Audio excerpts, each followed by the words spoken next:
এবারে বীজপুরের প্রাক্তন বিধায়ক সুবোধ অধিকারীর বাড়ি থেকে উদ্ধার হলো ত্রাণ সামগ্রী। এই ত্রাণ সামগ্রী উদ্ধার করতে আসে সরকারি আধিকারিকরা এবং বীজপুর তথা হালিশহরের পুলিশ প্রশাসন তৎসহ সেন্ট্রাল ফোর্স। এই ত্রাণ সামগ্রী উদ্ধার করার পর সাধারণ মানুষেরা কি বলছে তা আমরা আমাদের প্রতিবেদনে তুলে ধরলাম এবং বিজেপির বেশ কিছু সমর্থকেরাই বা কি বলছে তার মতামত কি তাও আমরা আমাদের এই প্রতিবেদনে তুলে ধরলাম। Bureau report 3M entertainment news.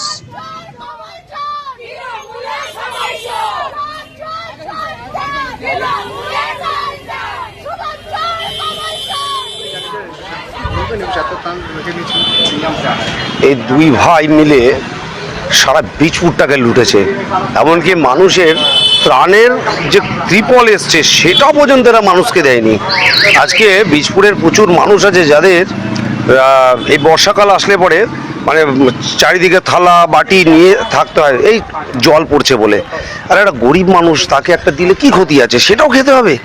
মানে খেতে খেতে খেতে এদের জিপটা এরকম জায়গায় পৌঁছে গেছে যে মানুষের ত্রাণের ত্রিপল পর্যন্ত এরা খেয়ে ফেলছে। যে দুই ভাই ছিলেন সুবোধ আর কমল, তারা তো পুরো বীজপুরটাকে মানে লুটেছে, এমনিভাবে লুটেছে এরা গরিব মানুষ পর্যন্ত ছাড়েনি। এটাই তো আমাদের প্রশ্ন, যে সরকারি জিনিস যেটা মানুষের জন্য এসছেন, উনি বিধায়ক হচ্ছিলেন মানুষের ভোটে, মানুষের জন্য জিনিসগুলো এসেছিল, তো এইগুলো তো মানুষের পাওয়া উচিত ছিল। পৌরসভায় থাকার কথা ছিল, সেখান থেকে দাঁড়িয়ে আজকে দেখা যাচ্ছে মঙ্গলদ্বীপে রয়েছে এইসব জিনিস। আজকে সরকারি জিনিস উনি নিজের প্রাইভেট প্রপার্টির মধ্যে স্টোর করে রেখেছেন, নিশ্চয়ই এগুলো বেচবার জন্য রেখেছিলেন। এটা বেচেও মানে এটা বেচেও এরা পয়সা রোজগার করবে। এই দু ভাই বলছি না, এই দু ভাই মানে যেভাবে মানুষকে ঠকিয়েছে, মানুষের অধিকার থেকে বঞ্চিত করেছে, আজকে দেখুন মানুষ এদের বঞ্চিত করে দিয়েছে।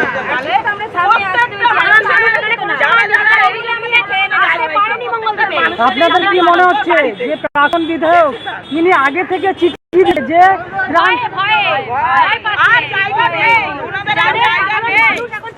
চুরি সরকার ছিল এতদিন যাবৎ, এরা চুরি করেই সবাইকে আমজনতার মানুষ গরিব মানুষের জিনিসপত্রগুলো দেখতেই পাচ্ছেন এইভাবে সব রেখেছিল, কিন্তু আমজনতা গরিব মানুষ সাধারণ মানুষ এরা পায়নি কিছু। এরা চুরি করে এইভাবে রেখেছিল, ঠিক আছে, গোডাউনের মধ্যে এইভাবে রেখেছিল তাদের কার্যালয়ের মধ্যে, ঠিক আছে। এবার সাধারণ মানুষ কিচ্ছু পায়নি, সাধারণ মানুষ দেখতেই পাচ্ছেন আপনারা কিভাবে তুলছে মাল লরির মধ্যে, এইভাবে একটা ফুল পাঞ্জাব লরি ভরে গেল, কিন্তু সাধারণ মানুষ কিছু পায়নি। অথচ উলিতে কেটে সেই জিনিসগুলোকে একদম সম্পূর্ণ নষ্ট হয়েছে, কিন্তু সাধারণ মানুষের কাছে পৌঁছে। এই সমস্ত ভাওতাবাজি কথা। একটা গরিব মানুষ চায়ের দোকান করে চালায়, তার কাছে শুনলাম যে ত্রিপল চেয়েছিল, অথচ হলো না, ত্রিপল হবে না, জিনিস নষ্ট হবে। সরকারের টাকা এইভাবে নষ্ট। হ্যাঁ, এরা প্রাইভেটে বিক্রি করে দিত, প্রাইভেটে বিক্রি করে টাকা নিয়ে বিক্রি করে টাকা নিয়ে উপার্জন। পার্শ্ববর্তী বিধানসভা নৈহাটিতে হয়েছে, হ্যাঁ নদিয়াতে খেয়েছে, দেখেছেন কি অবস্থা। 2022-23 জিনিস আজ 26 হতে চললো, কোনো সাধারণ মানুষ কিন্তু পায়নি। উল্লিতে পোকাতে ছিঁড়ে খেয়েছে।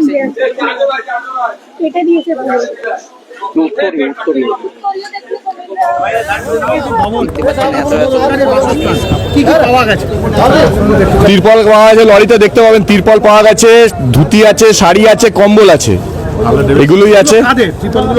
এটা সরকারি আছে ত্রিপল, আর এগুলো তো সরকার তো তুলছে, ওই জন্য। আর কিছু এর বাদে আর কিছু, এর বাদে একটা হার্লে ডেভিডসন গাড়ি আছে, একটা 4 চাকা গাড়ি আছে। এই যে সরকারি জিনিস এতদিন ধরে স্ট্যাক করে এটা কারোর বাসস্থানে রাখতে পারে? তো বেআইনি, তো অনৈতিক কাজ করেইছে, তার জন্য তো মানুষ ওদের শাস্তি দিয়েছে। সুবোধ অধিকারী এমএলএ এবং ওদের দলীয় যারা দলীয় কার্যকর্তা তারা সবাই মিলে প্রশাসনিকভাবেই তো দুর্নীতিটা করেছে। বাসস্থান কাম অফিস কি আছে, এখন কি বলেছে সে তো উনি বলতে হবে, তোমার বাসস্থান না অফিস, তো ক্লিয়ারিফিকেশন উনি দেবে, সুবোধ অধিকারী দেবে। তাকে যে খুঁজুন কোথায় কাজ করেনি, খালি সব জায়গায় রাজনীতি করেছে, কোথায় টেন্ডারে পয়সা হবে, কোথায় পুকুর ভরাটে পয়সা পাওয়া যাবে, কোথায় কাছ থেকে তোলা পাওয়া যাবে, কোন ব্যবসায়ীকে ডাকা যাবে, এইসব করেছে। মানুষের সেবা করেনি, যার জন্য মানুষ ভোট দিয়ে নির্বাচিত করেছে, সেই কাজ করেনি। কোথায় পুকুর ভরাট হলে পয়সা পাওয়া যাবে, কোথায় কোন প্রমোটারকে চমকে পয়সা নেওয়া যাবে, পয়সা তুলেছে, খালি মানুষের কাজ তো করেনি। মানুষের কাজগুলো থাকে, মানুষটাই তো বেআইনি, সরকারটাই তো বেআইনি ছিল, তারা বেআইনি কাজ করেছে। আপনারা মিডিয়া আছে, আপনারা ভালো খোঁজ রাখবেন, দেখতে থাকবেন কি কি হয়। হ্যাঁ, কিছু না কিছু তো বেরোবে। এত চুরি করেছে, সব কি আর নিয়ে যেতে পেরেছে? কিছু না কিছু রেখে যাবে। চোর চুরি করে সব প্রমাণ লোপাট করতে পারে না, কিছু রেখে যাবে। কি অবস্থা নিচ্ছেন? দলীয়গতভাবে দল স্ট্যান্ড দেবে, দলে আমাদের লোক আছে, বলবে তারা। আপনার নাম? আমার নাম সঞ্জয় সরকার, আমি এই যে মণ্ডলে হচ্ছে বীজপুর মণ্ডল 3-এর যুব মোর্চা সাধারণ সম্পাদক।